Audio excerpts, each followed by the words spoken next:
C'est la 7e journée d'enseignement du cycle Marnok. À tous ceux qui suivent ces enseignements, à toute la sangha monastique, moines et nonnes, ainsi qu'à tous les amis du Dharma, ainsi qu'en particulier la communauté tibétaine, à vous tous, je vous adresse tous mes souhaits de bon augure. Et on continue. Alors la dernière fois,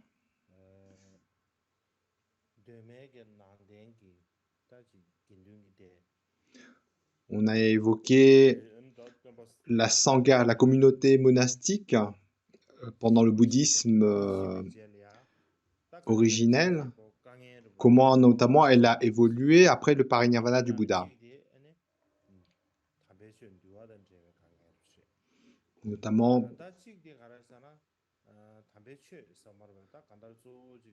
par rapport à la discipline éthique, aussi par rapport à l'évolution des enseignements même.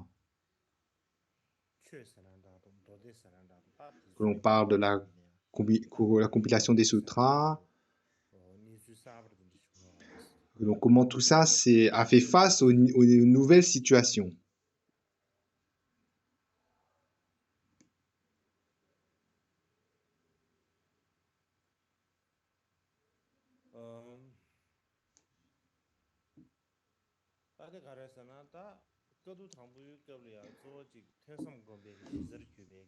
Alors, lors du premier conseil, lorsque les moines se sont rassemblés,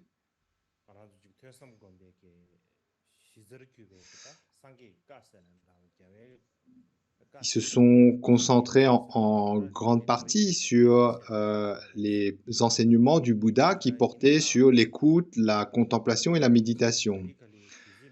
Mais petit à petit, des problèmes ont été exposés. Donc, notamment, on peut distinguer 3 principaux problèmes. Alors, premier, c'est que beaucoup de ce qu'a enseigné le Bouddha n'était pas en fait exposé lors du premier conseil.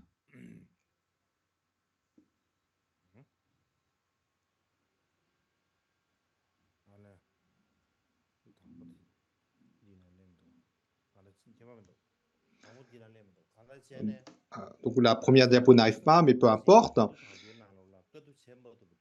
Alors, donc dans ce premier conseil, il y avait notamment des moines anciens qui n'ont pas pu venir à ce premier conseil, et aussi, comme on a dit, beaucoup d'enseignements du Bouddha n'étaient pas inclus dans ce premier conseil, donc et tout de suite est venue la nécessité de les rajouter.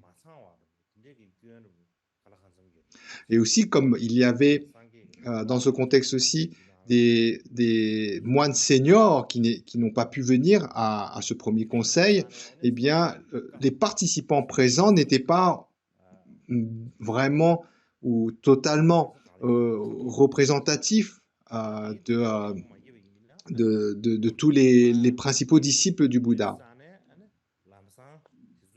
Et donc, tout de suite, il y a eu le sentiment d'urgence de rassembler différents enseignements du Bouddha qui étaient un peu éparpillés à droite, à gauche, de les rassembler, de les organiser.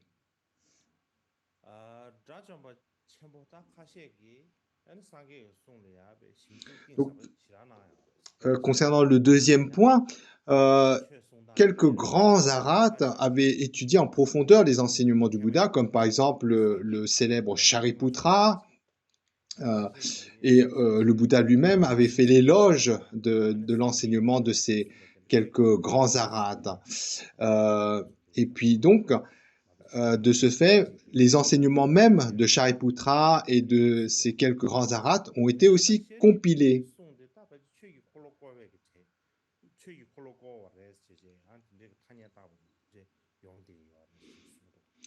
Et donc, il y a aussi, on parle par rapport aux enseignements du Bouddha, on dit aussi que Shariputra a tourné la roue du Dharma. Donc, cette expression est utilisée pour dire que la qualité des enseignements de Shariputra était semblable à celle du Bouddha même. Donc, pour les quelques grands arhats, comme donc les grands arhats qui étaient des disciples directs du Bouddha, tels que Shariputra, ils avaient une compréhension profonde de tout ce qu'avait enseigné le Bouddha, et par conséquent, le deuxième problème ou le deuxième voilà, le deuxième sujet adressé lors de ce premier conseil, c'était donc le fait de compiler également les enseignements de Shariputra et de ces quelques grands arhats. Le troisième problème est que il y avait aussi quelques anciens moines pénordonnés qui ont fait des erreurs en enseignant le Dharma. Et notamment, c'était une des raisons de rassembler, de faire ce premier rassemblement. C'est que Mahasakapa s'est aperçu qu'il commençait à avoir quelques libertés par rapport à la façon d'interpréter les enseignements du Bouddha, ou plutôt liberté, plutôt des différences. Et par conséquent, ce troisième point était le sentiment de nécessité d'examiner à nouveau les enseignements du Bouddha par rapport au sens.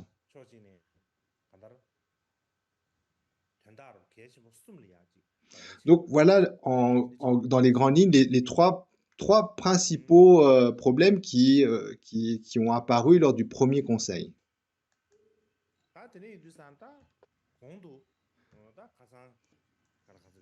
Et, donc, on avait déjà parlé de la Sangha après le parinirvana du Bouddha, en considérant les aspects historiques, le contexte politique, et aussi comment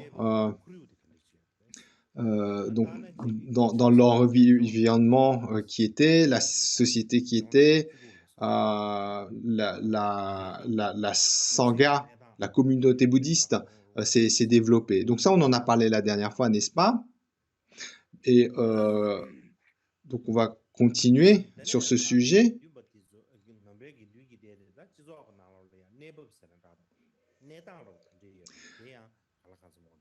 Et donc, dans les grandes lignes, ce qu'on a évoqué donne une vue d'ensemble aussi bien vue de l'extérieur que de l'intérieur à partir du grande échelle. Donc ça donne une vue d'ensemble. Et nous, en fait, on va approfondir en allant donc d'une échelle des grandes lignes, en allant plus dans les détails. À partir d'une observation un peu plus externe vers quelque chose de plus interne. Donc, ceci dit, à cette époque, comme on avait évoqué, la communauté à cette époque avait encore la forme d'une communauté unifiée. Malgré le fait qu'on puisse observer des divergences, la communauté monastique restait unie. C'était encore une communauté unifiée, unie et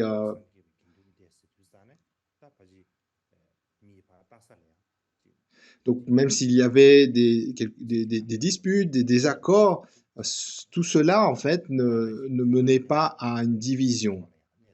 La communauté monastique demeurait une communauté, une lignée bien unie et, au sein de la société.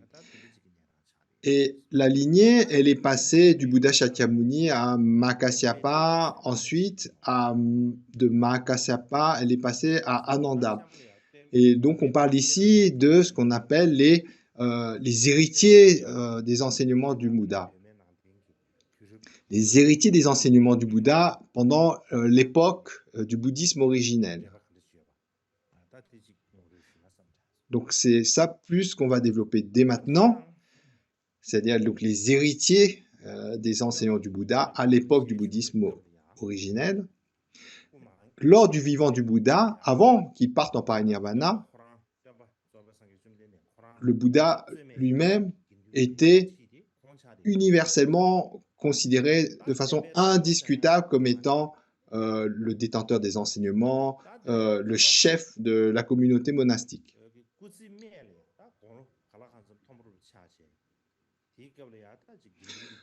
Vers la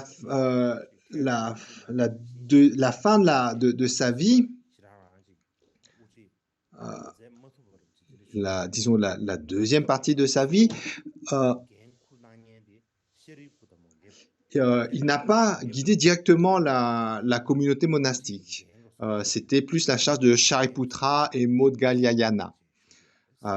Et grâce aux qualités qu'avaient Shariputra et Moggallāyana, et donc ils ont pu mener de façon excellente ces responsabilités. Donc ils étaient entièrement dévoués à faire ce que les disciples de Bouddha étaient supposés faire et guider les étudiants comme il fallait le faire. Mais ceci dit, ils le faisaient vraiment dans cet esprit, en tant que disciples du Bouddha. Ils n'ont pas fait cela comme étant des leaders.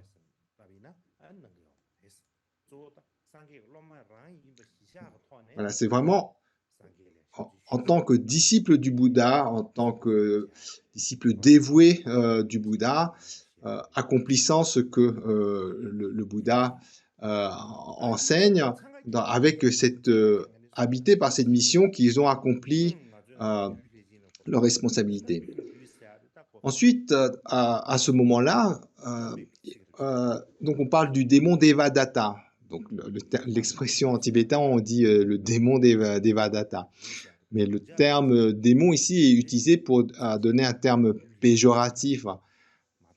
Donc, en dehors d'utiliser ce qualificatif pour donner un terme péjoratif, il ne faut pas considérer Devadatta comme étant un démon ayant des cornes, un aspect de démon, etc. En fait, Devadatta faisait partie de la famille même du Bouddha Shakyamuni.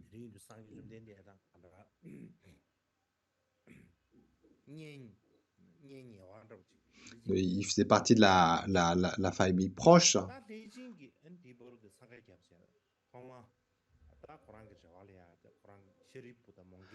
Et lui, donc dans un premier temps, il voulait prendre la place de Shariputra et Moggallāyana. Donc en se disant, c'est moi qui va le faire, c'est moi qui va faire ça, c'est moi qui vais m'occuper des disciples, c'est moi qui... Donc il voulait un peu prendre les fonctions de Shariputra et de Moggallāyana. Et le Bouddha l'a sévèrement réprimandé pour cela. Et donc, au milieu de la communauté, dans la présence de la communauté monastique, le Bouddha l'a sévèrement réprimandé, il l'a grondé. Et suite à cela, Devadatta est devenu extrêmement en colère, très jaloux.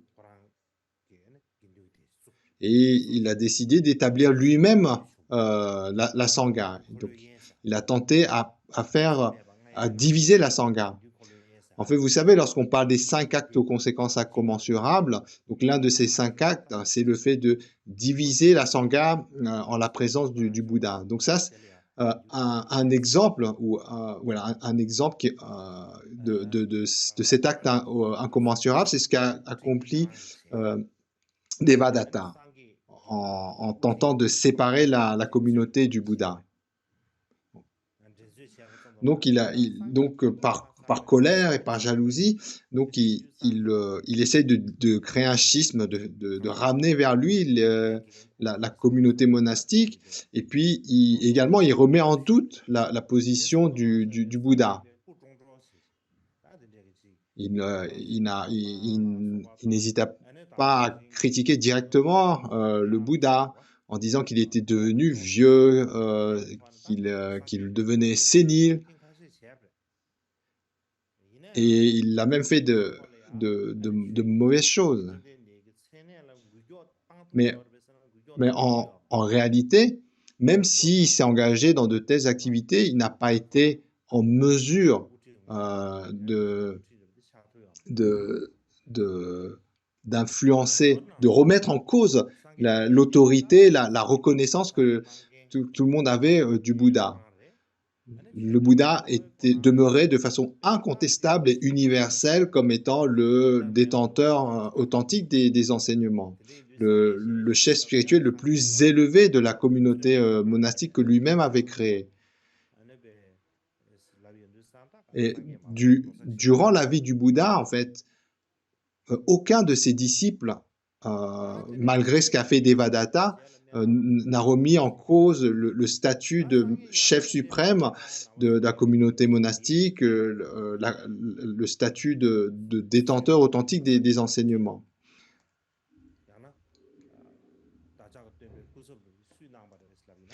Donc, malgré cet épisode évoqué avec Devadatta, comme on a dit, de son vivant, le Bouddha était universellement reconnu par ses disciples comme étant le détenteur des enseignements, le chef spirituel, l'autorité spirituelle de la communauté monastique. Mais ensuite, après le parinirvana du Bouddha, alors il y avait une tradition dans la communauté monastique de voter à chaque fois qu'il y avait des grandes décisions à prendre. En fait, c'est la communauté monastique qui se rassemblait, et puis donc il y avait comme une élection, c'est-à-dire chacun s'exprimait et donnait son opinion, et suite à cela, la décision était prise comme suite à une élection. On faisait une élection ou un référendum, et puis suite à cela, donc les décisions étaient prises. Donc il y avait cette coutume dans la communauté monastique.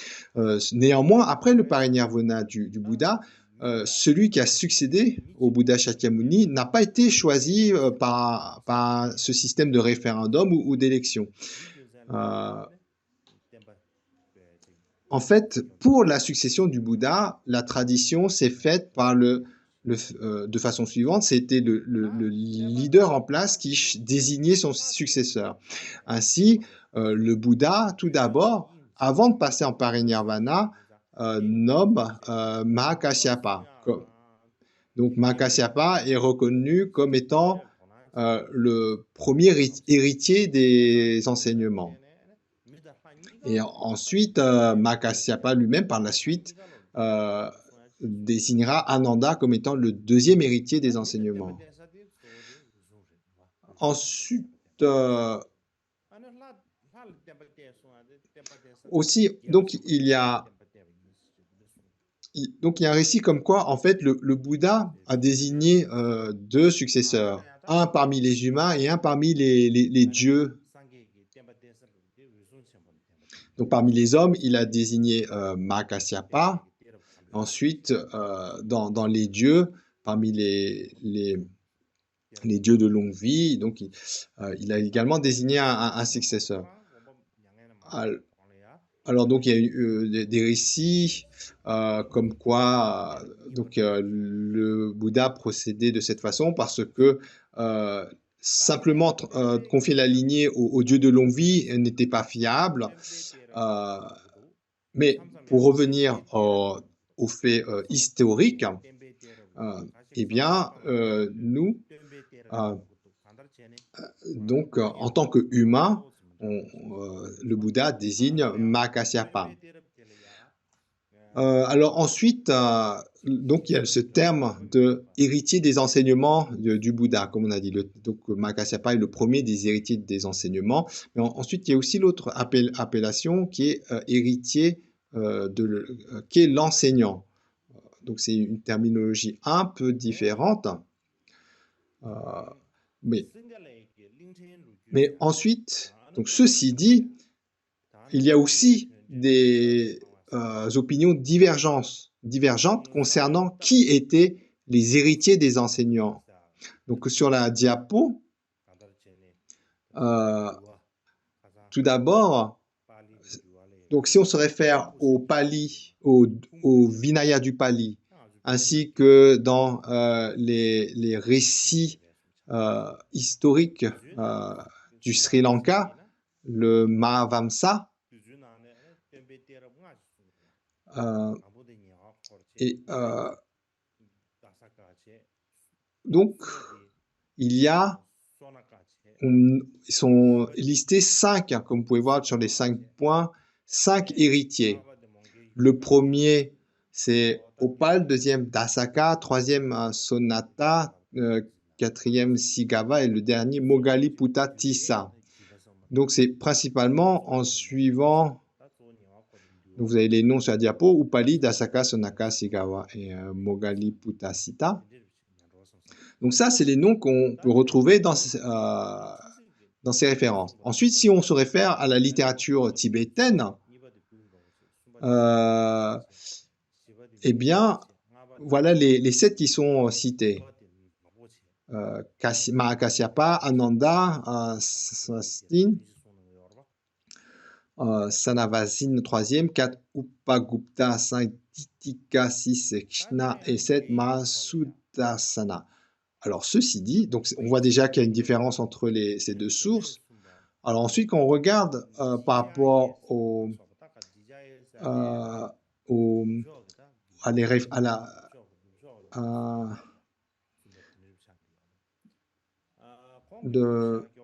donc il y a donc en chinois, suivant la tradition de Kivkara, donc l'œuvre Fu Fan Sha Xinyu Shan, donc dans cette œuvre qu'on peut traduire par les vies des héritiers,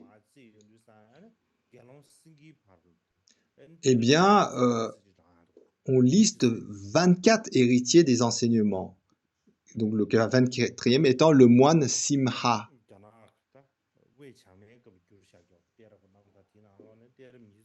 Donc d'après cette œuvre qui date de la dynastie Wei,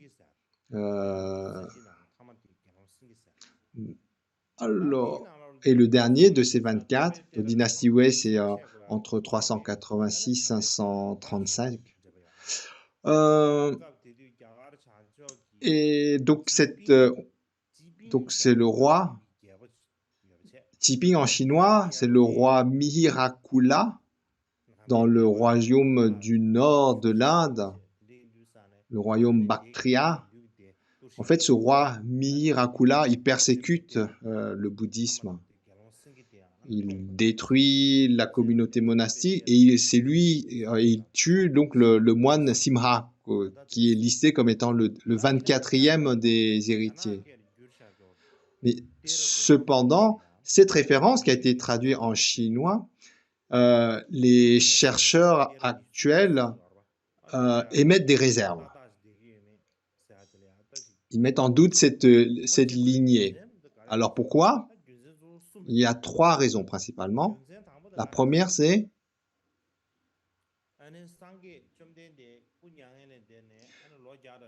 entre le moment du parinirvana du Bouddha et une centaine d'années après, la communauté monastique demeure unifiée. Il n'y a pas de division encore.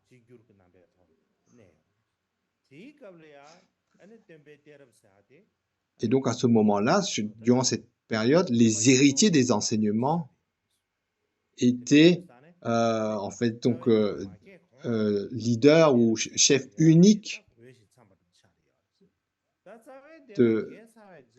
Mais ensuite, après que la division en différentes écoles s'est produite, là, il est difficile de se dire qu'il y a donc un héritier. Il continue à avoir cet héritier des enseignements. C'est-à-dire qu'il y a encore un seul héritier identifié. Après que le bouddhisme originel observe cette division en différentes écoles. Donc ça, c'est la première raison. Alors la deuxième raison, c'est quoi? Alors dans la liste donnée, Donc, dans la liste de cette œuvre traduite en chinois, il y a Ashwagosha, donc Ashwagosha qui est disciple de... Donc, il précède Nagarjuna, et puis on retrouve également Nagarjuna dans cette liste. Et là, c'est pas logique parce que Ashwagosha et Nagarjuna sont identifiés comme des maîtres du Mahayana.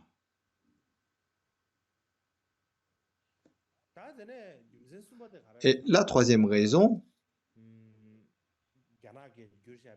dans cette œuvre traduite en chinois, il y a Nima Gungpa comme héritier des enseignements. Alors pourquoi ça ne convient pas? Parce que Nima Gungpa, en fait, c'est celui qui a contribué au développement du Dharma, des enseignements, dans le nord-ouest de l'Inde, et notamment identifié comme étant le fondateur de la lignée Sarvastivada. Donc voilà les arguments que donnent les chercheurs par rapport à cette œuvre traduite en chinois. Et aussi,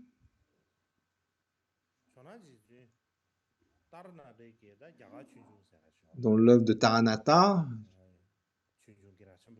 c'est une œuvre très connue ou très connue.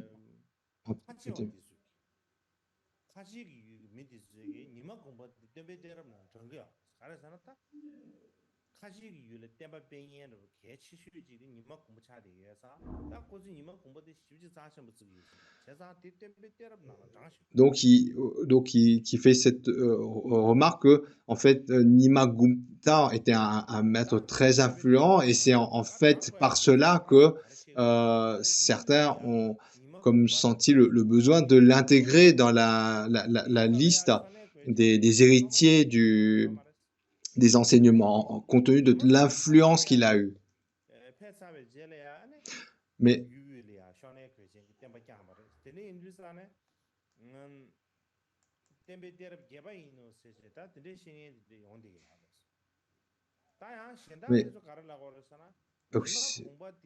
d'autres disent que Nima Gungpa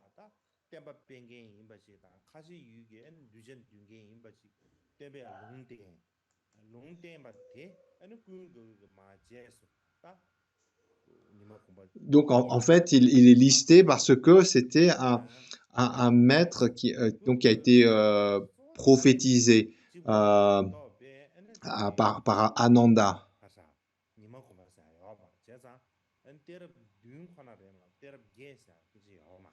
Et, mais il n'a pas été prophétisé comme étant un héritier des enseignements, et que par conséquent, quoi qu'il en soit, en fait, le nombre de ceux qu'on appelle les héritiers des enseignements, ce sont les 7 premiers maîtres qui se succèdent après le Bouddha Shakyamuni. Donc ça, c'est une des considérations que font certains maîtres.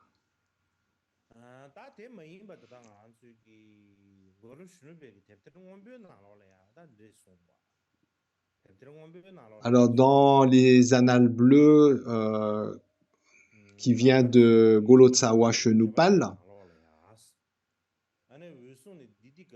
alors, dans le commentaire des voyages à Lanka, on retrouve listés les 7 premiers héritiers, qui va jusqu'à Didika, le 7e.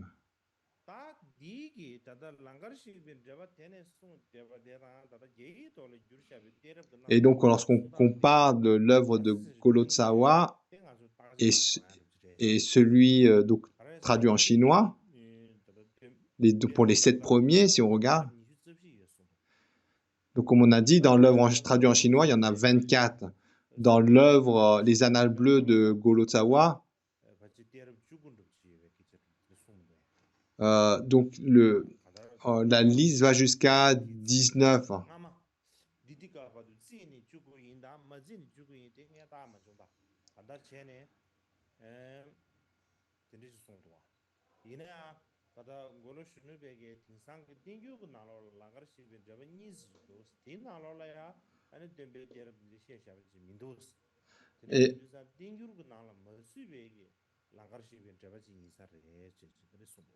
Et, donc, il y a donc on n'a pas le même nombre, il y a des points communs, des divergences. Le point commun, c'est que le dernier, c'est le moine Simha.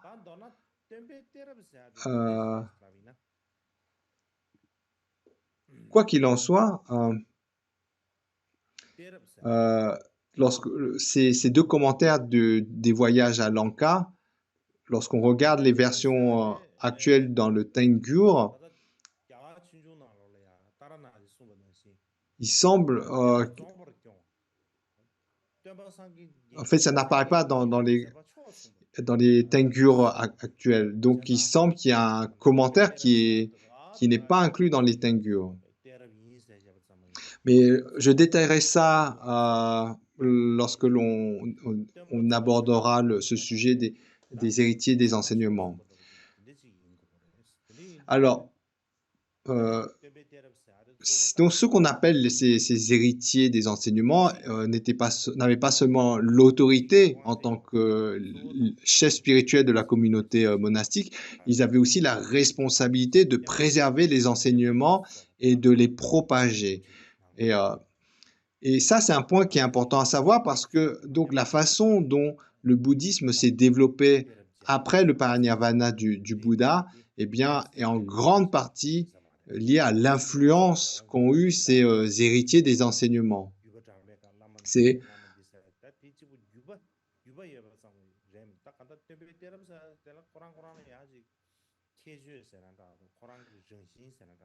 et donc c'est bien. Donc ça, c'est un point qui est important pour nous au regard du bouddhisme originel, c'est notamment donc de voir un peu comment étaient ces héritiers des enseignements, quels étaient les caractères, comment ils étaient vus, quels étaient les caractères qu'ils avaient, tout ce qu'on peut savoir sur ces héritiers des enseignements, puisqu'ils ont influencé d'une façon si particulière les enseignements, le développement des enseignements du Bouddha. Euh,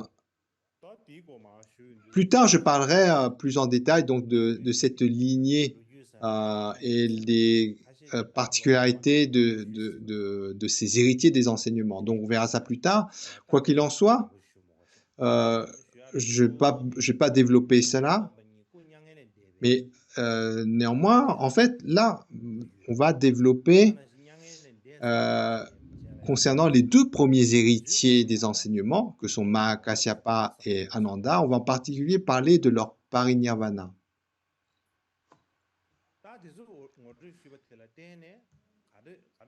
Alors pourquoi aborder ce sujet?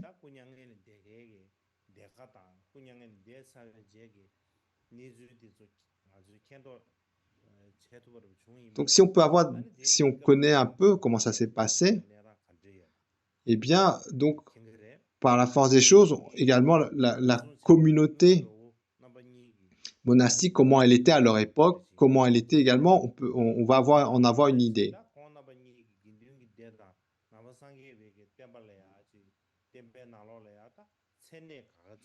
Et aussi, donc, voir quel rang avaient Mahakasyapa et Ananda au sein de la communauté monastique, ainsi que l'influence qu'il y avait. Donc, on avait le cycle d'avant évoqué des récits concernant la vie de Mahakasyapa et Ananda, mais là, on va aborder plus particulièrement le parinirvana de ces deux grandes figures. Alors, si on se réfère aux travaux de l'érudit japonais Takayoshi Nimakaewa,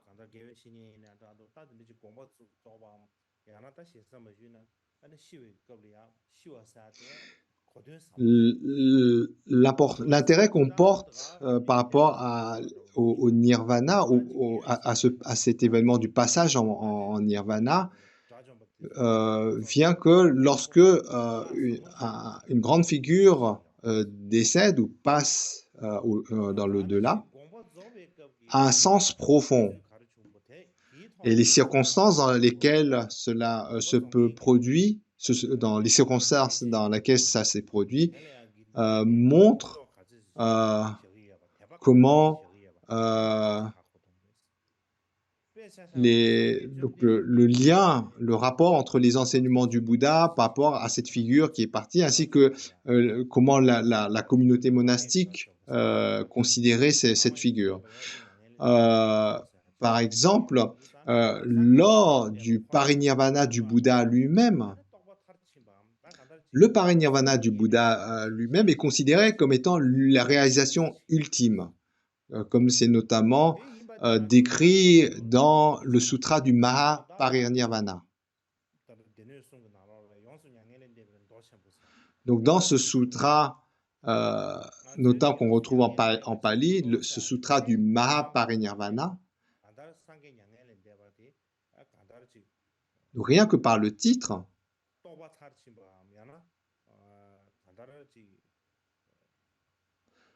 donc il y a donc la formulation du titre, on comprend que on parle donc ça parle de l'ultime réalisation.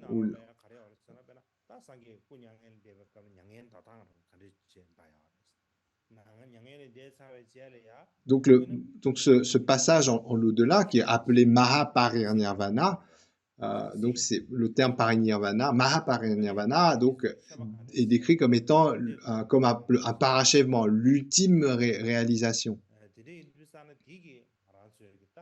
Et également, par cette expression, lorsqu'on parle du parinirvana du Bouddha, cela inclut donc, non seulement comment le Bouddha a quitté notre monde, mais également le fait qu'il a produit des reliques et beaucoup d'autres circonstances, d'autres points.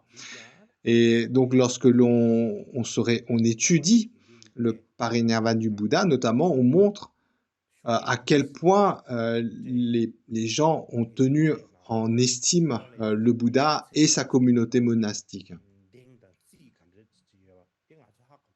Et donc, de la même façon, en étudiant comment les disciples du Bouddha sont passés en nirvana, les informations que l'on va récolter vont nous donner une idée donc du statut de ces disciples, ainsi que l'influence qu'ils ont eue dans les enseignements du Bouddha et dans la communauté monastique.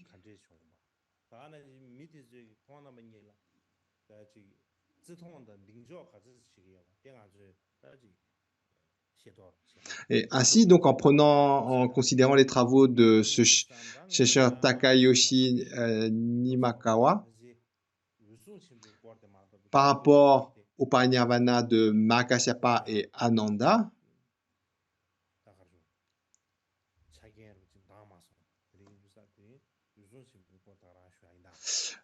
donc l'idée c'est d'aborder cela, mais bon, pour aujourd'hui principalement on n'aura pas le temps d'aborder les deux, on abordera le parinirvana de Mahakasyapa. Là sur ce on va marquer une pause. Bien. Ensuite, donc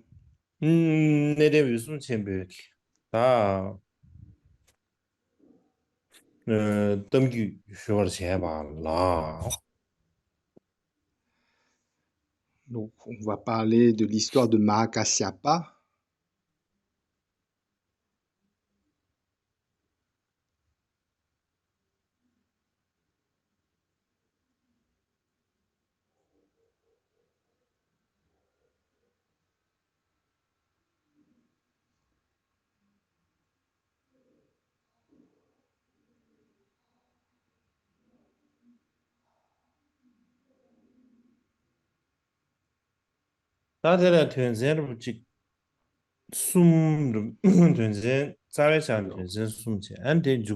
Trois points. concernant l'histoire de Makasyapa.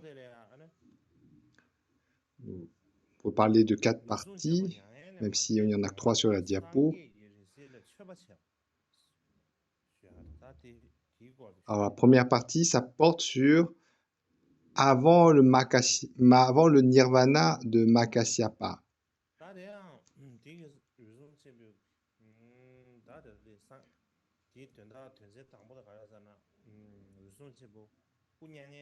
Alors, donc le premier des points, c'est avant le parinirvana de Makasyapa.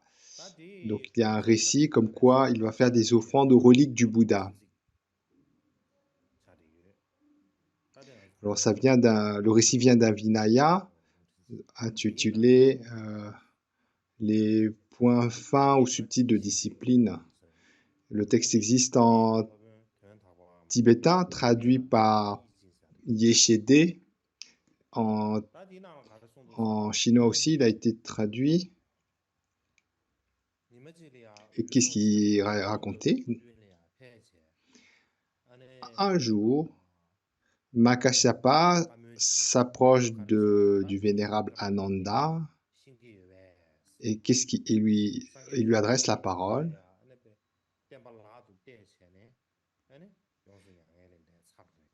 Il dit, Vénérable Ananda, sache ceci, le Bhagavan Bouddha m'a confié les enseignements et est passé complètement en parinirvana. Maintenant,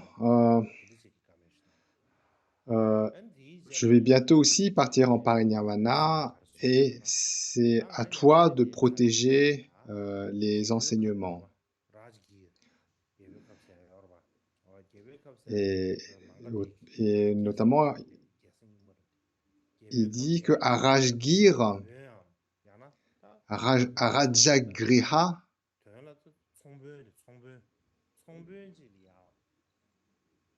il y aura un grand marchand qui donnera un fils, un enfant.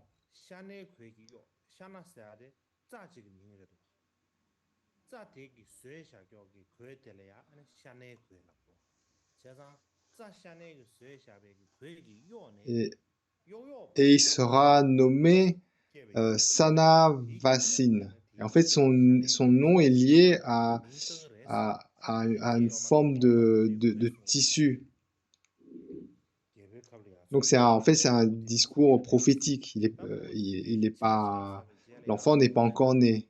Il dit que Arajira, un grand marchand, va donner naissance à un enfant qui portera le nom de Sanavasin.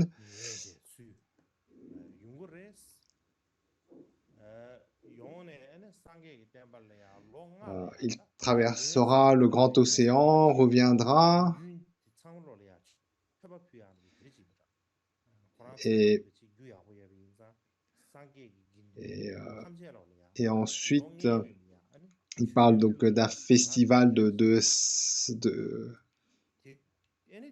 où on fait des offrandes à la communauté monastique. Donc il sera présent à ce festival. Et puis, donc cet enfant, plus tard, en fait, renoncera à l'existence ordinaire, donc prendra la vie monastique, et tu devras lui transmettre les enseignements à lui.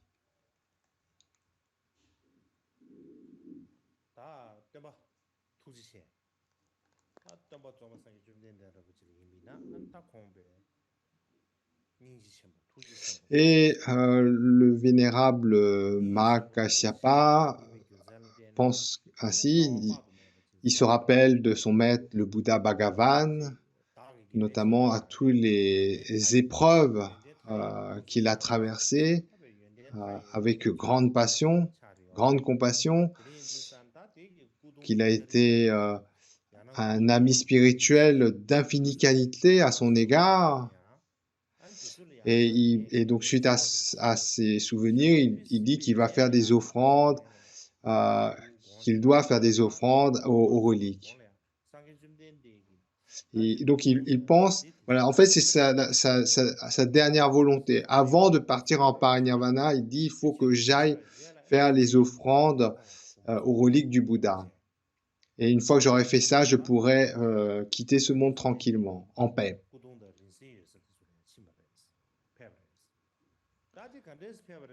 Et donc ensuite, il est parti dans les lieux sacrés pour faire ses offrandes. Alors comment il a fait ça? Il était âgé.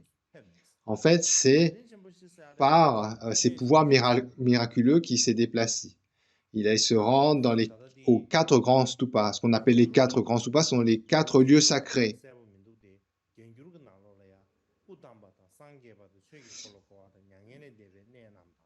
Alors, donc, dans les textes, on parle de quatre grands stupas.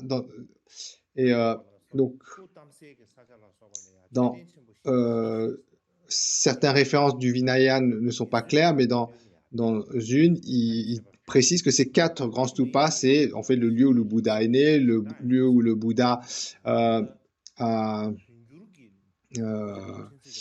réalisé l'éveil parfait, le lieu où il a enseigné et le lieu où il est parti en parinirvana. Donc ça fait quatre. Donc ces quatre lieux sacrés, en fait, sont ce qu'on appelle les quatre grands stupas. Et puis, il fait aussi les offrandes aux huit stupas. Donc là également, concernant ces huit stupas, il y a différentes interprétations suivant les sources. En bref, donc il parvient à faire ce pèlerinage dans ces lieux sacrés, dans ces quatre grands stupas, faire les offrandes aux huit grands stupas, et puis il se rend dans le monde des Nagas pour faire offrande à une dent du Bouddha.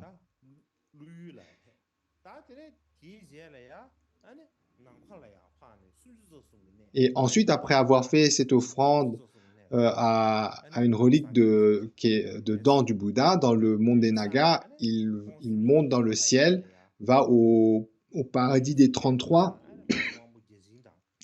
pour là également faire des offrandes à une relique du Bouddha. Et ensuite, lorsqu'il arrive dans ce monde divin, il rencontre les dieux Chakra, Brahma, qui lui demandent, mais qu'est-ce que tu viens faire ici? As-tu une raison? Dis-la nous. Et là, que répond Makashakapa? Il dit Kaushika. Donc ça, c'est un nom de Indra. Kaushika, c'est un des noms d'Indra. Il dit Kaushika, je viens ici avec le souhait de faire une offrande finale à la dent et autres reliques du Bouddha Bhagavan. Et lorsque les dieux Chakra et Brahma entendent le mot offrande finale, ils sont contrariés. Puisque donc Kashyapa, il dit donc c'est ma dernière, ma dernière volonté, mon offrande, je viens pour accomplir une offrande finale. Et là, donc ces dieux sont contrariés. Ils ne disent rien, mais donc ils deviennent comme silencieux. Ils ne lui demandent plus rien. Ces dieux lui montrent les reliques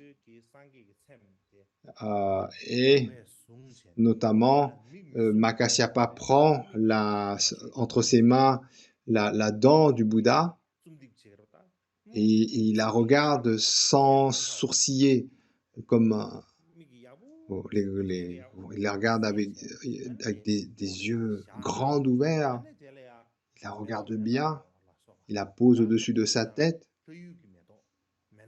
puis il déploie des offrandes de fleurs divines et d'autres substances qui en fait, comme nous, comme on lance des fleurs dans le ciel, un peu comme dans cette façon de faire, mais il fait donc tout ça avec des substances divines. Ensuite, il enseigne un peu le dharma aux dieux, Chakra et beaucoup de centaines de dieux. Et à la fin, il dit, soyez prudents, puis disparaît au sommet du mont Meru pour aller à Rajagriha.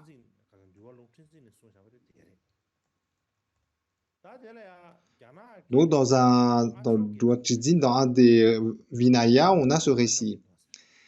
Ensuite, dans le sutra du roi Ashoka. Donc, Anfatien, c'est le traducteur de Anfatien, c'est le traducteur de ce sutra, de la version du récit qu'on va parler. Donc, il vient.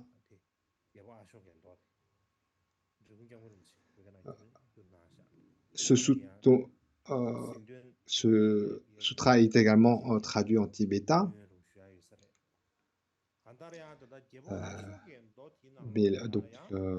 Concernant la référence, on va prendre la référence qui vient de la traduction de Anfashi, donc traduction qui date de la dynastie Jin de l'Ouest.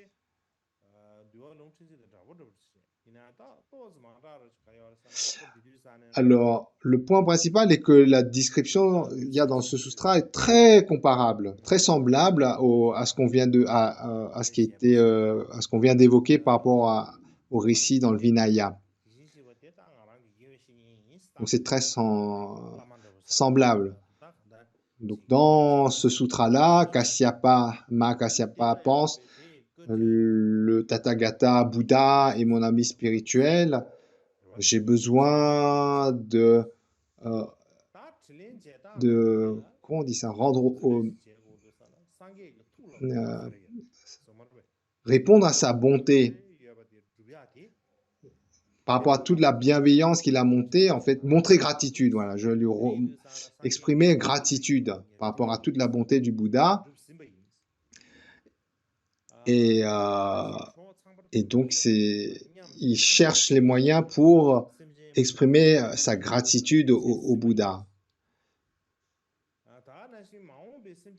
Et il dit, en fait, pour exprimer sa gratitude au Bouddha, c'est combler les souhaits du Bouddha.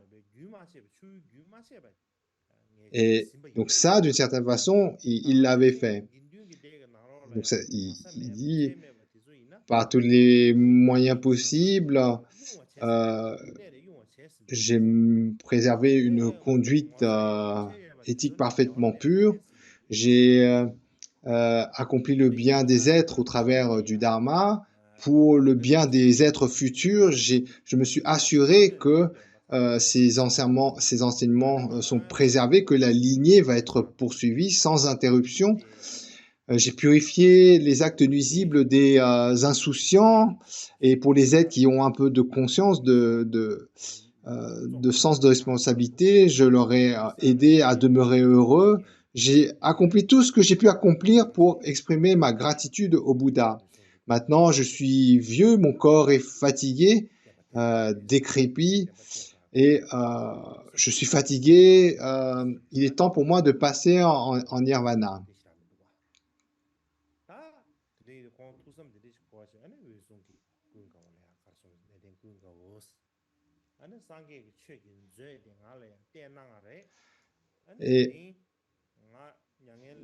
Et dans le récit du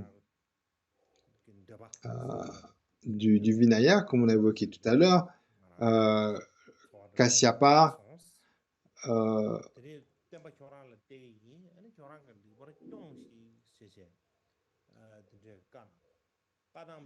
donc Makasyapa fait part de son souhait à Ananda, en lui demandant donc en fait de prendre le flambeau, la relève du flambeau,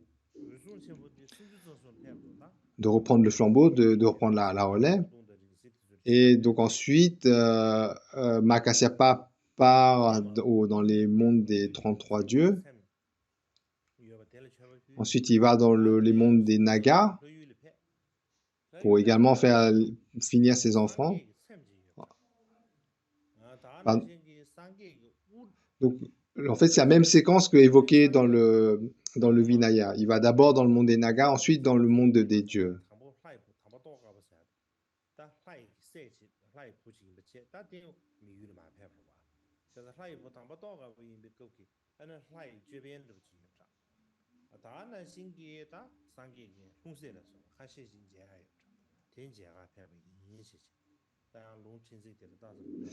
Donc dans le long, dans une autre référence, il y a un peu plus de précision. Il va dans le monde des dieux, non seulement pour voir comme relique la dent du Bouddha, mais on parle aussi du bol de monde du Bouddha, etc. Mais dans les grandes lignes, c'est similaire. Ces références donnent la même chose. Alors, on aborde le deuxième point qu'on avait présenté dans la diapo de présentation. Deuxième point sur la vie de Makasyapa.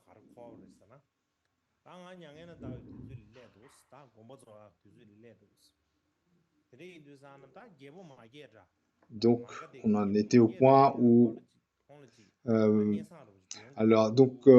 on revient à la référence qui est le Vinaya des points un peu fins, subtils, notamment donc la traduction de Yeshede. Et donc dans cette œuvre, qu'est-ce qu'il dit Makasyapa, il dit « Quand je passerai », donc il se dit à lui-même, il pense, Makasyapa pense, « Quand je passe en Nirvana, je passerai en Nirvana, il faudra que j'informe le roi Ajatashatru. » Et donc il va au palais du roi, il rencontre le gardien et il dit « Informe le roi que je suis là à l'attendre. »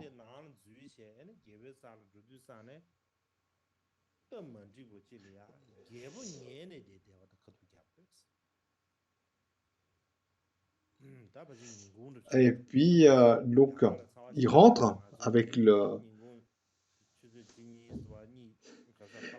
Et en fait, au moment où le Makasyapa arrive, donc il s'annonce auprès du gardien du palais.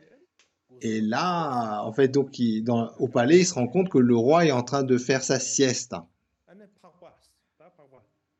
Et là, Makasyapa lui dit, mais réveille-le alors.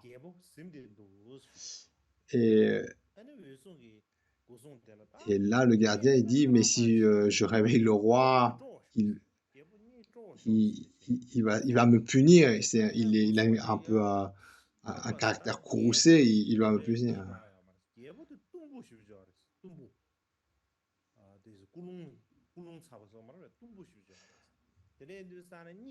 Le gardien dit, il a vraiment... Il dit, il est de caractère courroucé, si je le contrarie dans sa sieste, il va me punir. Et donc, là-dessus, Makasyapa, il dit, puisque c'est ainsi, lorsqu'il se réveillera, gardien, dis-lui que Makasyapa est parti, part en parinirvana. Donc il lui dit, donne-lui cette réponse. Lorsqu'il sera réveillé, dis-lui que Makasyapa part en parinirvana.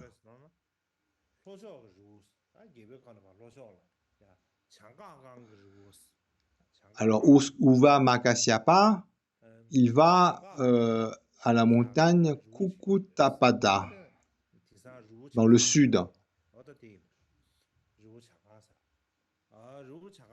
Donc de nos jours, ça doit donc il y a un nom d'une montagne qui doit correspondre de nos jours à la montagne Kukutapada dans le sud.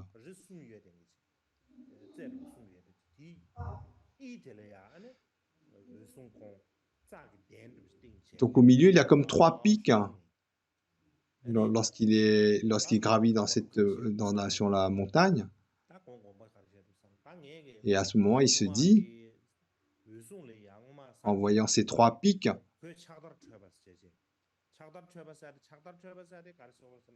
il dit, je vais recouvrir mon corps avec cette robe qui est faite de guenilles, des guenilles, vraiment des bouts de tissu que personne ne veut, hein. Des haillons, enfin vraiment des bouts de vieux tissus.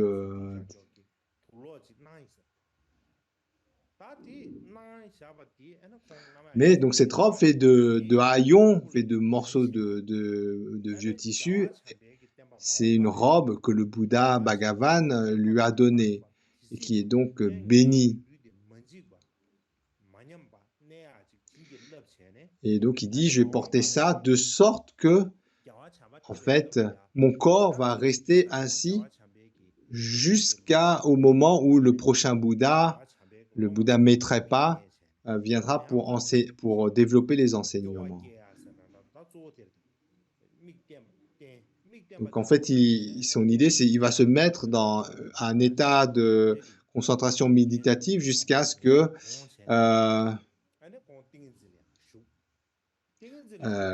par la suite, lorsque viendra le bon moment, Maître viendra à ce lieu et puis en découvrant ce corps, en fait, ça sera un biais pour accomplir le bien des êtres. Alors en fait, il demeure entre ces trois pics en revêtant cette robe, mais ça devient comme une chambre, quelque chose qui est protégé. En fait, ça devient comme un sanctuaire qui, en fait, va demeurer ainsi jusqu'à la venue, jusqu'au moment où Maitreya, le Bouddha Maitreya, le prochain Bouddha, viendra pour propager les enseignements. Ensuite, il dit aussi, lorsque le roi Ajatashatru viendra et ouvrira la porte de ce sanctuaire, s'il ne voit pas mon corps, il vomira du sang et vomira.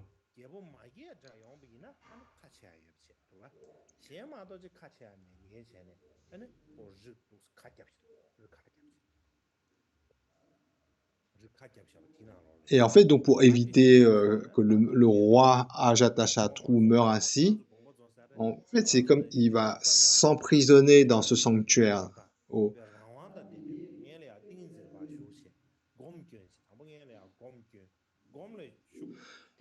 Et donc, à l'époque, quand Mahakasyapa part en parinirvana, c'est pas une mort ordinaire comme nous, parce qu'on tombe malade ou on a quelque chose et puis ça nous mène à la mort. Là, en fait, son parinirvana, il a décidé. Il le fait en réalisant un équilibre méditatif et c'est dans cet équilibre méditatif qu'il va parachever ce parinirvana. Et donc, aussitôt qu'il part en parinirvana, alors, d'après le récit qu'il y a dans la traduction en chinois, donc dans cette version en chinois, on dit que dès qu'il rentre, dès qu'il part en parinirvana, la terre se met à trembler de 6 façons. Et également, se manifestent des comètes avec une longue queue. Il y a aussi des phénomènes extraordinaires comme des lumières, des feux qui apparaissent dans 10 directions. On dit que les dieux à ce moment-là jouent dans le ciel du tambour, que Mahakasyapa lévite dans le ciel, montre différents miracles.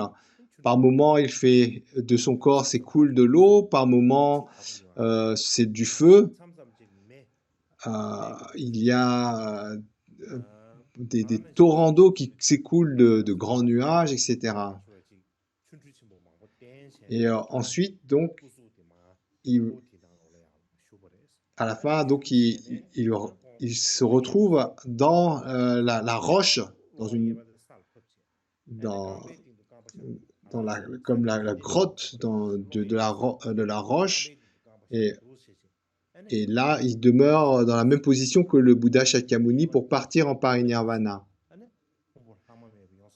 Et il part donc dans cet état qu'on appelle le nirvana sans résidu. En bref, il part en parinirvana. Et après son parinirvana, Alors, les dieux Indra, Brahma et d'autres se disent, que se passe-t-il? Pourquoi la terre tremble? Et lorsqu'ils ils regardent ce qui se passe, par leur pouvoir de Dieu, ils réalisent que le vénérat Makasyapa est passé en parinirvana. Et tout de suite, Brahma, Indra et les autres dieux, tous les autres dieux font tomber lancent des pluies de fleurs, fleurs divines, lancent dans l'espace des fleurs.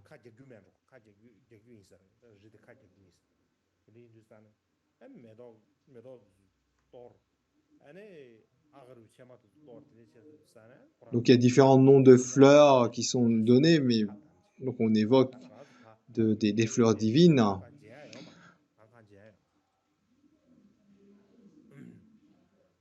Et lorsque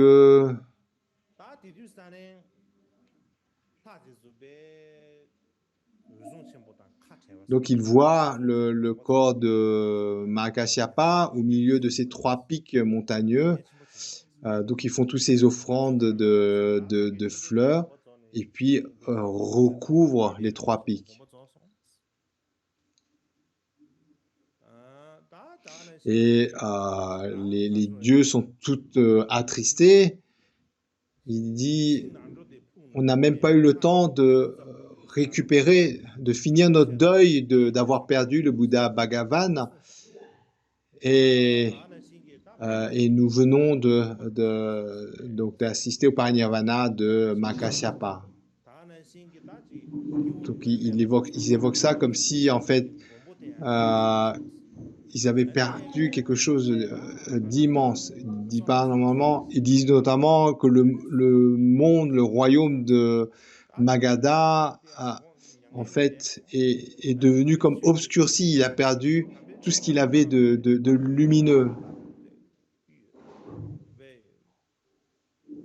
C'est devenu comme un endroit qui est sans défense, qui est destitué de sa splendeur. Les gens sont comme privés de la vertu. Deux Bhagavan sont partis en parinirvana. Donc c'est comme si là où Makasyapa est parti en parinirvana, cette montagne, c'est comme si cette montagne même s'était écroulée. Donc ils ont tous ces expressions pour exprimer comme quoi, donc c'était comme si le monde était tombé dans une forme d'obscurité suite à ce parinirvana. Donc, ensuite, dans le sutra du roi Ashoka,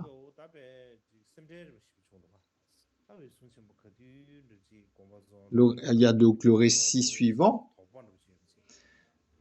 Alors, après que Makasyapa a confié la responsabilité de transmettre les enseignements à Ananda, il suspecte que Makasyapa, il n'est pas loin de passer en parinirvana. Et donc, sa crainte, c'est de ne pas le revoir. Alors, de tous les jours, il suit Makasyapa. Et un jour, Makasyapa, il dit à Ananda, « Oh, tu vas aller à Rajagira tout seul pour faire tes aumônes, demander les offrandes. » Il dit, moi aussi donc vas-y d'abord tout seul, moi aussi j'ai le projet d'aller à Rajagira pour faire pour demander l'aumône. Alors, donc Ananda, dans cela, il porte le matin ses robes, son bol d'aumône, et se met en route pour Rajagriha. Makasyapa aussi, donc il porte la robe et avec son bol d'aumône, il part aussi à Rajagriha pour faire les aumônes. Mais donc les deux ne partent pas ensemble. Makasyapa demande à Ananda d'aller seul à cet endroit pour demander les offrandes en disant que lui-même il va aller se rendre à cet endroit. Ensuite, dans sa tête, Makashyapa se dit, dans le passé, le roi Ajatashatru a dit, informe-moi lorsque tu passeras en parinirvana. Donc, se souvenant de ça, il dit qu'il va voir le roi Ajatashatru. Ensuite, après que Makashyapa passe en parinirvana, les dieux disent que cette montagne où il est parti en parinirvana et que la montagne des véritables dharmas s'est écroulée. Et il se lamente.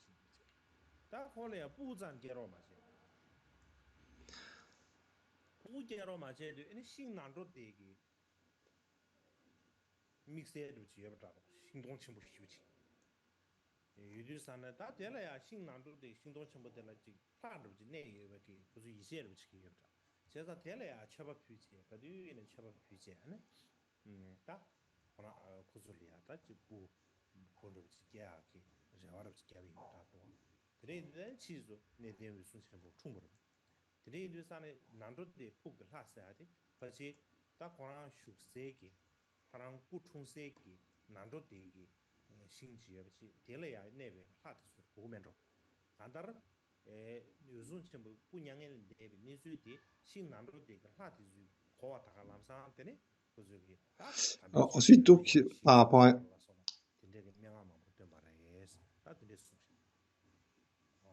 Donc, il y a un autre...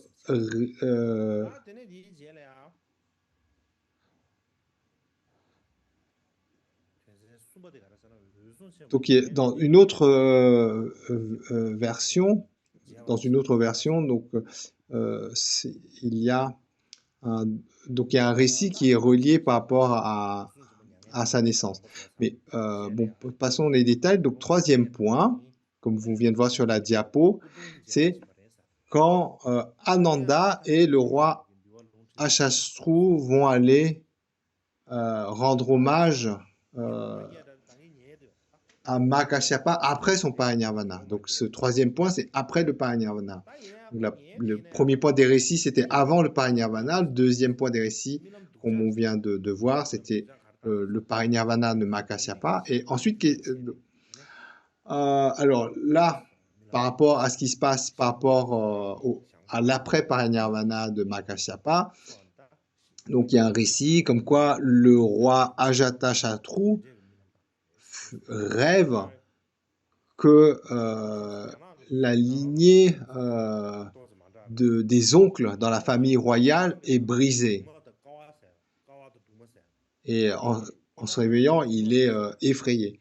Alors, ceci dit, dans la traduction chinoise, le rêve est légèrement différent.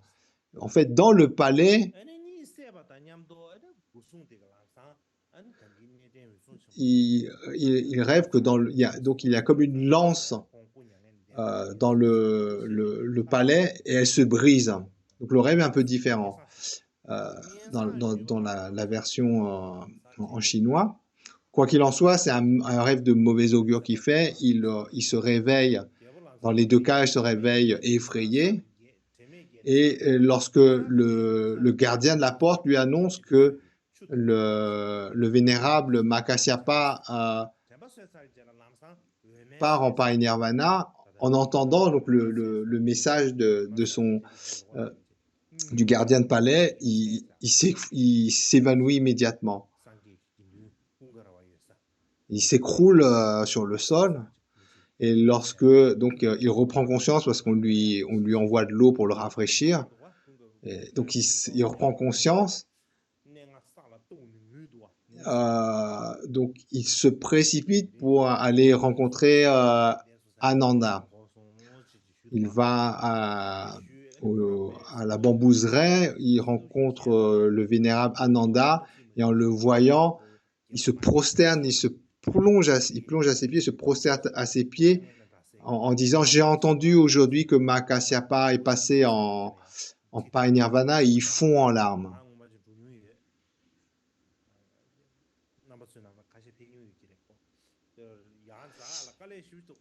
Et ensuite, donc, le vénérable Ananda avec le roi, les deux vont au mont Kukutapada. Alors moi-même, j'y suis allé là-bas. Donc c'est vraiment difficile c'est un c'est pas facile de faire l'ascension de ce montagne. Le chemin est vraiment euh, à l'époque où j'y suis allé,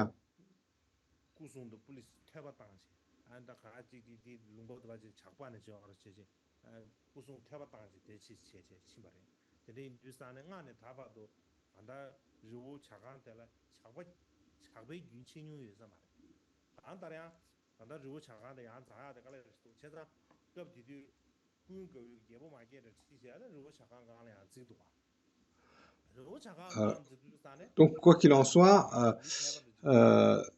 donc je sais pas trop comment c'est maintenant, mais quoi qu'il en soit, c'était vraiment une montagne qui est très difficile à faire en ascension. Et alors, le vénérable Ananda, il amène le roi Ajatashatru et ensuite ils gravissent la montagne et puis en fait ils rencontrent des yakshas, donc ce sont des êtres non humains qui lui ouvrent la montagne et là le roi peut voir le corps de Mahakasyapa recouvert de fleurs et, euh,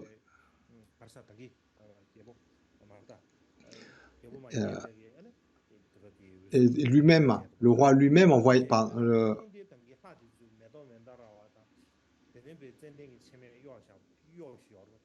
donc il vient en fait ils sont le roi et le vénérable Ananda, tous les deux ont gravi la montagne pour rendre hommage au corps de Mahakasyapa. Et donc, lorsque les yakshas ont ouvert la montagne de sorte que ils puissent voir le corps, donc les deux voient que le corps de Mahakasyapa est recouvert de fleurs, de ces fleurs divines. Et là, le roi, en voyant ça, il lève les mains et puis il s'effondre par terre en prosternation, comme un arbre qu'on abat, donc depuis la racine qui tombe comme ça. Il s'effondre en prosternation, donc c'est vraiment une complète prosternation. Euh, et puis il se relève et puis en fait il commence à aller chercher du bois. Et là Ananda lui dit mais grand roi que faites-vous? Et le roi lui répond en disant que je prépare la crémation euh, de ces reliques, de ce qui reste du corps de Mahakasyapa. Et là Ananda lui dit grand roi, euh, ce corps a été béni pour demeurer jusqu'à la venue du prochain Bouddha Maitreya. Lorsque le Bodhisattva Maitreya viendra en ce lieu, il sera entouré euh, de centaines de millions de disciples. Euh, ils prendront ce corps et puis le Maitreya enseignera sur la base de ce corps. Donc, le Bodhisattva Maitreya dira, voilà, c'est Kasyapa, le disciple direct du Bouddha Bhagavan Shakyamuni, qui est devenu le plus grand en ayant notamment une vie humble, avec peu de désirs, se contentant facilement de tout et gardant excellemment les entraînements des 12 qualités et ayant compilé le véritable dharma. Euh, et puis, et, c'est, et à ce moment-là, euh, les disciples de Maitreya en fait vont s'étonner en disant oh les gens à cette époque ils avaient des corps tout petits. Le Bouddha Shakyamuni probablement il avait dû avoir un corps plus grand.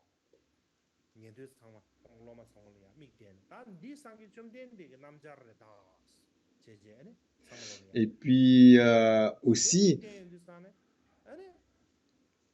le Maitreya, à ce moment-là, euh, prenant la robe faite de haillons, dira que cette robe, c'est la robe du Bouddha Shakyamuni même. Et en entendant cela, donc tous ces centaines de millions de moines, eh bien, instantanément vont pratiquer les entraînements aux qualités et vont accomplir, vont obtenir, vont faire les accomplissements qui vont leur donner la réalisation de l'état d'arahata. Et il dit, c'est pour cette raison que ce corps a été blessé et que le roi ne te donne pas la peine de faire une crémation, ce corps ne peut être brûlé.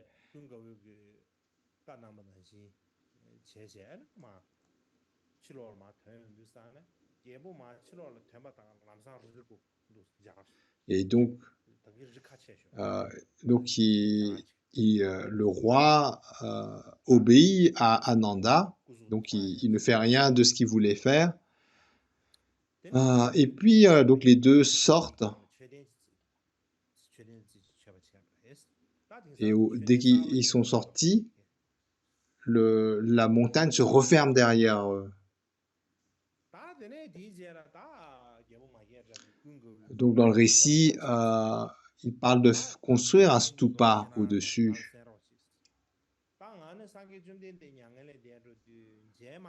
Et donc après cela, le roi construit un stupa, il fait des offrandes. Et ensuite, le roi Ajatashatru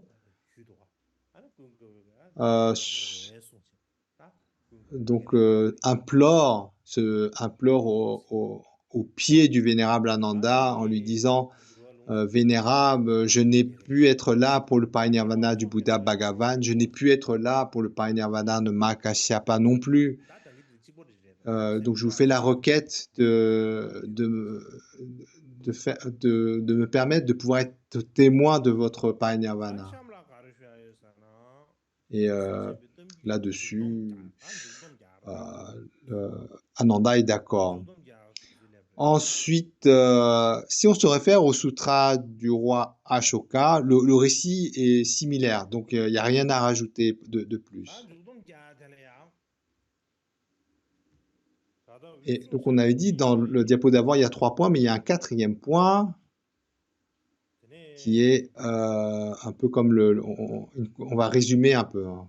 Le 4e point, c'est un peu le résumé de ces 3 points. Alors,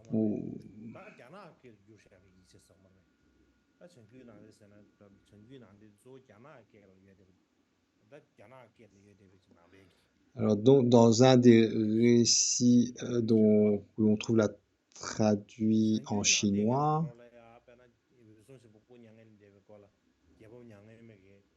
notamment donc la plupart des textes qui viennent de la tradition du Nord, on peut les trouver traduits en chinois, notamment donc la vie du roi Ashoka, le sutra où est compilé les actions des Bouddhas, le Vinaya, des points subtils dans la tradition de l'école Mula Sarvastivada, et aussi dans le grand commentaire des 100 000.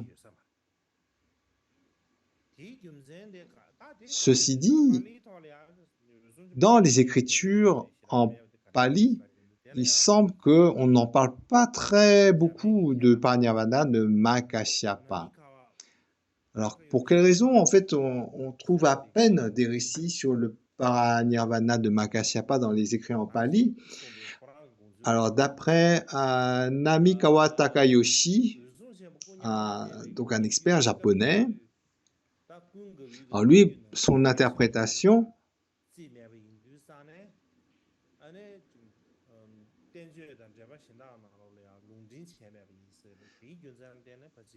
donc son explication, son interprétation est que la vie de Mahakasyapa n'était pas considérée dans la tradition au sud-sud-ouest comme aussi importante que celle de Ananda.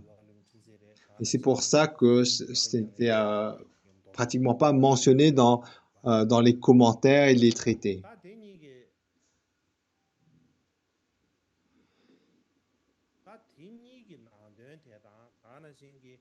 Et donc, une,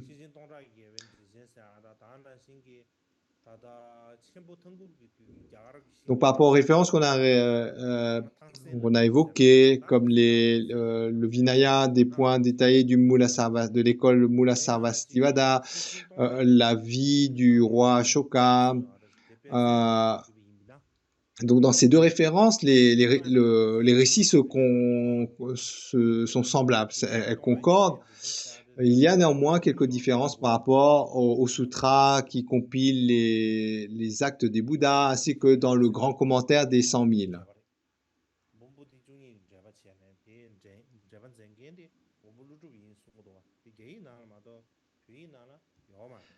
Alors, notamment dans le grand commentaire des 100 000,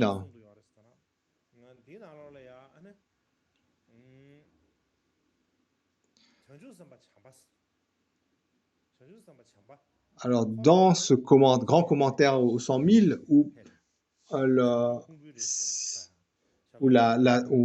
se base sur la version en chinois, ce commentaire n'est pas disponible en tibétain et on ne sait pas si on peut le trouver dans d'autres langues. Quoi qu'il en soit, dans ce grand commentaire de 100 000, le Bodhisattva Maitreya a conduit une grande assemblée au pic des vautours. Il ouvre le pic des vautours avec son pied, avec un de ses doigts de pied. Il en ressort le corps de Mahakasyapa, donc recouvert par la robe,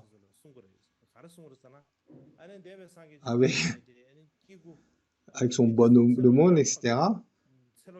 Et Maitreya dit à ses disciples, le Bouddha Shakyamuni, le Bouddha du passé Shakyamuni, est apparu à une époque où les êtres humains ne pouvaient vivre qu'une centaine d'années.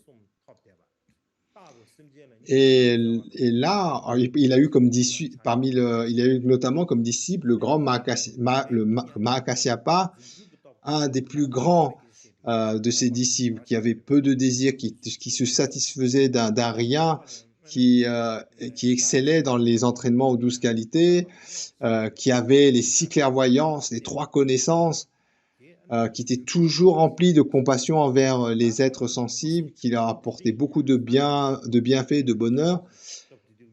Et par conséquent, par le pouvoir de ces miracles, il a pu maintenir son corps jusqu'à maintenant. Et si il a pu réaliser tout cela avec un corps aussi petit, pourquoi vous, qui avez des grands corps, qui êtes nés dans une époque favorable, ne pouvez faire autant? Donc on parle d'époque favorable parce que on dit que le Bouddha Shakyamuni, notre Bouddha, est né dans une période où les humains ne vivaient que 100 ans, mais aussi une période qui était caractérisée par le conflit. Ce n'est pas une période favorable. Et là, donc, lorsque Maitreya se manifeste et donc enseigne à ses disciples, donc ce sont des êtres qui ont une autre dimension, des durées de vie plus longues, qui ont des corps plus magnifiques, et ils vivent une époque qui est plus favorable pour progresser dans le Dharma.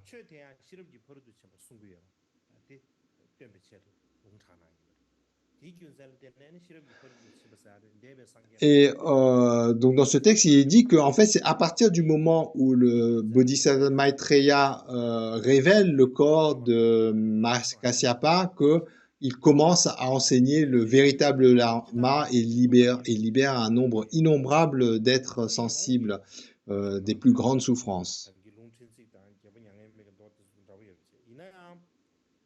Et donc c'est la raison pour laquelle on sait que le Bodhisattva Maitreya enseignera le Dharma du Bouddha au pic des vautours et que et que donc ce récit montre l'importance de la Prajnaparamita, la sagesse transcendante qui est enseignée par tous les Bouddhas, aussi bien les Bouddhas du passé, du présent et du futur. Et donc, envers cela, des louanges sont exprimées.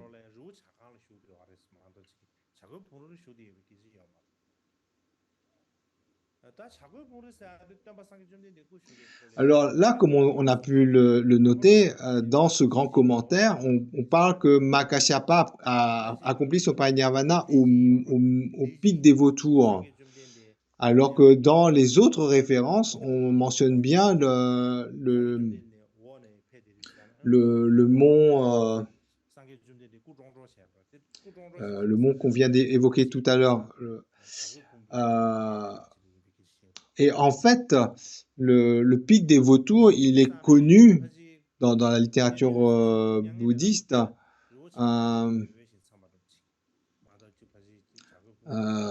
comme étant le lieu où le Bouddha Shakyamuni a enseigné la Prajnaparamita, la sagesse transcendance.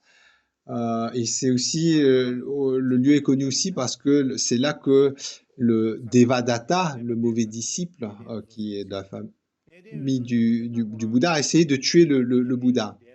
Mais en dehors de ce grand commentaire, les autres références mentionnent que Makashyapa a accompli son parinirvana au mont ou à la montagne Kukutapada et non au pic des vautours. Donc c'est la seule référence qui évoque le pic du vautour. Et en fait, cette référence, elle est reliée à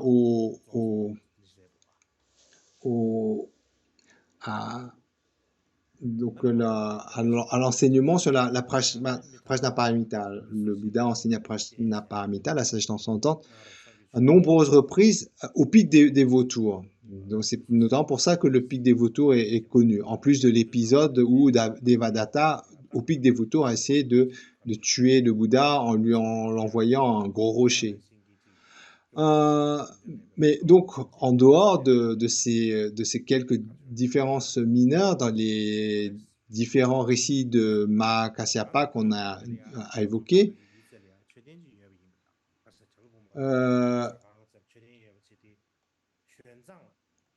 donc pour terminer,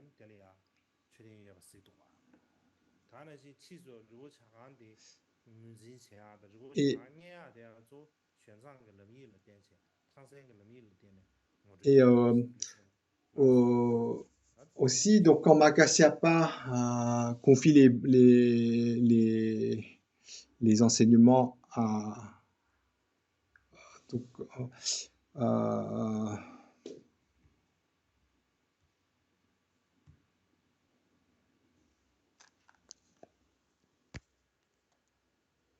fait, la particularité du grand commentaire en 100 000, c'est que ça ne parle pas principalement de Mahakasyapa, Nidhananda ou du roi. Le sujet principal du récit, en fait, c'est le Bodhisattva Maitreya et la Prajnaparamita. Et donc, c'est principalement ce sujet qui est évoqué et par sujet de fond Mahakasyapa.